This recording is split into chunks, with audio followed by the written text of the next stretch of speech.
আমরা যারা আর্জেন্টিনার ফ্যান ফেস এই সময় আইসা আমরা সবচাইতে মনে হয় সুখী মানুষ। আজকে একটা ফাইনাল খেলতে যাইতেছে, গতবার বিশ্ব চ্যাম্পিয়ন, এর আগে কোফা চ্যাম্পিয়ন, ফাইন্যান্সের চ্যাম্পিয়ন, কোফা চ্যাম্পিয়ন, এর আগে দুইটা কোফা রানার্স আপ, একটা বিশ্বকাপে রানার্স আপ।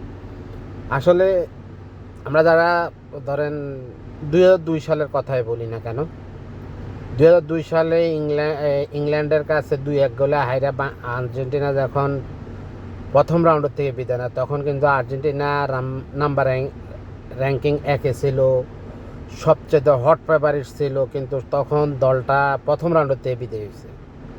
তখনকার সময় না, আর্জেন্টিনা যারা করছে তারা শুধু হতাশে গেছে। 2007 সালে কোপা আমেরিকার ফাইনাল সবাই একরকম ভাইবেই নিছে ব্রাজিলের সাথে আর্জেন্টিনা চ্যাম্পিয়ন হইব, কিন্তু দেখা গেছে ম্যাচ শেষে আর্জেন্টিনা 3-4 গোলে হারছে।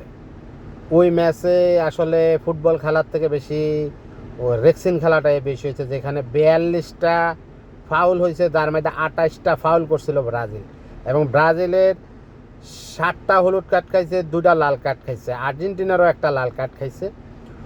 তো আমি যতটুকু ফলো করি, বিশেষ করে 2014-এর পর থেকে আস্তে আস্তে আমরা যেভাবে মানে খেলাটারে এনজয় করতে শিখছি, যদিও মাঝখানে 3টা ফাইনাল হারছে, এরপরে 4টা ফাইনাল জিতছে। তো বর্তমান সময় সবচাইতে হ্যাপিনেস সাপোর্টার হলো আর্জেন্টিনা। তো আজকে ফাইনাল, জয় পরাজয় থাকবেই, তবে আমি আজকাল জয় পরাজয় নিয়ে কিছু হই না, কারণ ব্যাক টু ব্যাক 2বার ফাইনাল খেলতেছে, এখানে আমার জিতলেও অসুবিধা নেই, জিতলে তো খুবই খুশি, হারলে আমার সমস্যা নেই। কারণ আমি আর আজকের ম্যাচটা হলো, আগে যেই ধরনের টেনশন থাকতো, আগে যেই ধরনের মানে একটা মুভমেন্ট থাকতো, আরে হতাশ লইয়া গেছি 2006 সালে কোয়ার্টারে জার্মানির সাথে টাইব্রেকারে, তারপরে 2010 সালও সেম। তো ওই হিসাবগুলো করতে গেলে না, এখন সবচাইতে স্পোর্টসের মধ্যে সবচাইতে সুখী মানুষের মধ্যে নিজেরা ধরেই নিতে পারে, যে একটা দল সাপোর্ট করছি, তাদের সবচাইতে খারাপ সময়টা আমি দেখছি এবং সবচাইতে ভালো সময়টা আমি দেখতেছি।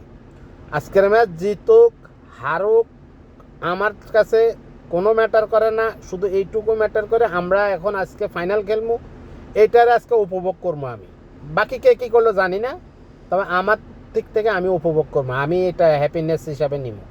হারলে আমার কোনো সমস্যা নেই, জিতলে তো ডবল খুশি। তো সবাই ভালো থাকেন, টেনশন করেন না, কেউ কোনো কিছু করেন না।